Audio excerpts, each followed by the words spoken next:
नमस्कार। देश और दुनिया की तमाम फटाफट खबरों में आपका स्वागत है। खबरों के लिए आपसे निवेदन की यदि आपने हमारे चैनल को सब्सक्राइब नहीं किया तो कृपया करके आपके अपने चैनल को सब्सक्राइब कर लें। आप सब्सक्राइब करते हैं तो हमें हिम्मत होती है सही और सच्ची खबरें आप तक पहुंचाने की। वरना मीडिया में किस तरह की खबरें आपको पेश की जाती है यह आप भली भांति अब समझने लग गए हैं। तो क्या है आज की बड़ी खबरें। राजस्थान की बालोतरा की पचपदरा रिफाइनरी में उद्घाटन से एक दिन पहले ही आग लग गई। आज दोपहर 2 बजे की क्रूड डिस्टिलेशन यूनिट में आग लगी। धुएं का गुबार उठने पर कर्मचारियों ने फायर सेफ्टी सिस्टम चालू कर दिया। मंगलवार को यानी कल प्रधानमंत्री मोदी इसका उद्घाटन करने वाले थे। आग के बाद पीएम का दौरा स्थगित हो गया। सूचना मिलते ही फायर ब्रिगेड की गाड़ियां मौके पर पहुंची और आग बुझाने के प्रयास शुरू किए। करीब 2 घंटे तक आग की लपटें उठती रही। आग पर लगभग काबू पा लिया गया। इस दौरान करीब 10 से 12 फायर ब्रिगेड ने एक साथ पानी की बौछार की और आग पर काबू पा लिया। सुरक्षा कारणों से पूरे क्षेत्र को खाली करा लिया गया था। कर्मचारियों को सुरक्षित बाहर निकाला गया। फिलहाल किसी के हताहत होने की सूचना नहीं है। अमेरिकी राष्ट्रपति ट्रंप ने पाकिस्तान के आर्मी चीफ आसिम मुनीर से फोन पर बात की। एक पाकिस्तानी सुरक्षा सूत्र के अनुसार ट्रंप ने कहा कि वह होर्मुज पर लगे ब्लॉकेड को लेकर उठाई गई चिंताओं पर विचार करेंगे। वहीं सूत्रों के अनुसार दोनों के बीच इस मुद्दे पर विस्तार से चर्चा हुई। आसिम मुनीर ने ट्रंप से कहा कि अगर होर्मुज पर रोक जारी रही तो ईरान के साथ बातचीत आगे नहीं बढ़ पाएगी। इसके जवाब में ट्रंप ने कहा कि वह इस पर सोचेंगे। दरअसल अमेरिका ने ईरान के पास समुद्र में बंदी कर रखी है। इससे नाराज होकर ईरान ने शनिवार को होर्मुज को बंद कर दिया था। अमेरिका और ईरान के तनाव बढ़ने की वजह ट्रंप की ईरान को धमकी और ईरानी जहाज टुस्का को कब्जे में लेना है। इसे लेकर ईरान ने नाराजगी जताई और इसे समुद्री डकैती करार दिया और कहा कि वे जल्द इसका जवाब देंगे। हैदराबाद से उबली जा रही फ्लाई 91 एयरलाइन की एक फ्लाइट रविवार को खराब मौसम के चलते 2 घंटे हवा में ही चक्कर काटती रही। खराब मौसम की वजह से प्लेन में सवार पैसेंजर्स को तेज झटके महसूस हुए, जिससे वह घबरा गए। सोशल मीडिया में वायरल वीडियो में पैसेंजर रोते हुए और हाथ जोड़कर प्रार्थना करते दिख रहे हैं। जानकारी के अनुसार लो कास्ट एयरलाइन फ्लाई 91 की फ्लाइट रविवार दोपहर 3 बजे हैदराबाद से रवाना हुई थी। इससे शाम करीब 4:30 बजे हुबली पहुंचना था, लेकिन वहां खराब मौसम के कारण लैंड नहीं हो पाई। आखिरकार इसे बेंगलुरु डाइवर्ट किया गया, जहां 6:30 बजे फ्लाइट लैंड हुई। जापान में आज दोपहर 1:23 पर 7.5 तीव्रता का जोरदार भूकंप आया। भूकंप का केंद्र तट से करीब 100 किलोमीटर दूर समुद्र में 10 किलोमीटर गहराई पर था। जापानी मौसम एजेंसी ने इवाते, होक्काइडो और आओमोरी के तटीय इलाकों में 3 मीटर तक ऊंची सुनामी की चेतावनी जारी की है।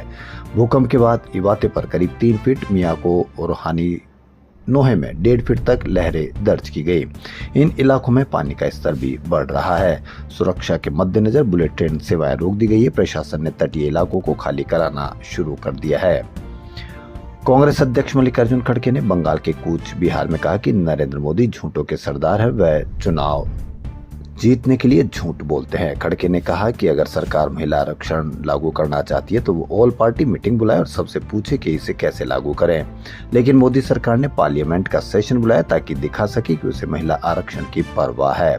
सच तो यह है कि मोदी के खाने और दिखाने के अलग अलग दांत है। वहीं राहुल गांधी ने आज कन्याकुमारी में चुनावी जनसभा में कहा कि भ्रष्टाचार के कारण एआईएडीएमके के नेतृत्व ने बीजेपी के सामने घुटने टेक दिए। वहीं भारतीय जनता पार्टी एआईएडीएमके के जरिए तमिलनाडु में घुसने की कोशिश कर रही है। राहुल ने आरोप लगाया कि आरएसएस द्रविड़ विचारधारा से नफरत करता है, लेकिन तमिलनाडु पर राज करना चाहता है।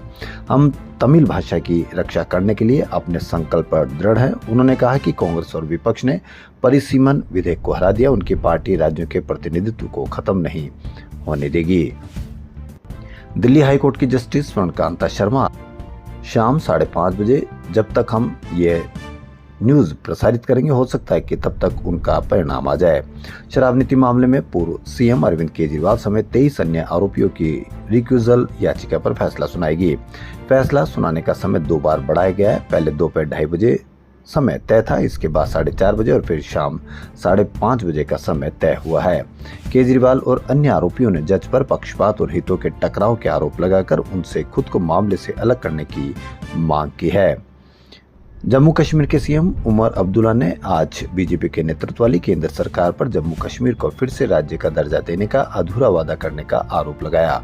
उन्होंने कहा कि इस मुद्दे पर सरकार की ओर से कोई स्पष्ट जवाब नहीं मिला। राजौरी जिले के नौशेरा सीमावर्ती इलाके में एक जनसभा को संबोधित करते हुए ये बात कही। उमर ने विधानसभाओं में महिलाओं के लिए आरक्षण लागू करने के मुद्दे पर भी बीजेपी को घेरा। उमर ने कहा, क्या हमें आपके वादों का इतना हल्का समझना चाहिए कि आप उन्हें हर जगह दोहराते हैं। अब्दुल्ला ने केंद्र सरकार से आग्रह किया कि वे राज्य का दर्जा बहाल करने के लिए एक स्पष्ट रूपरेखा यानी रोड मैप पेश करे। शेयर बाजार में पूरे दिन काफी उतार चढ़ाव देखने को मिला। शुरुआती सत्र में जहां सेंसेक्स और निफ्टी दबाव में देखे गए, लेकिन बाद में एक समय ऐसा भी आया सेंसेक्स दिन के लोअर लेवल से करीब 740 अंक और पिछले हफ्ते के आखिरी कारोबारी दिन के मुकाबले में 449 अंकों से ज्यादा की तेजी के साथ कारोबार करता हुआ दिखाई दिया था। लेकिन बाजार बंद होने से करीब 15 मिनट पहले शेयर बाजार को एक बार फिर होर्मुज से परेशानी हुई, यानी होर्मुज का ग्रहण लग गया और सेंसेक्स और निफ्टी ने सारी बढ़त गवा दी। फ्लैट लेकिन पॉजिटिव नोट पर बंद हुआ। तो देश और दुनिया की तमाम फटाफट खबरों में फिलहाल इतना ही। यदि आपको हमारा चैनल पसंद आए तो लाइक, सब्सक्राइब और शेयर अवश्य करें। धन्यवाद।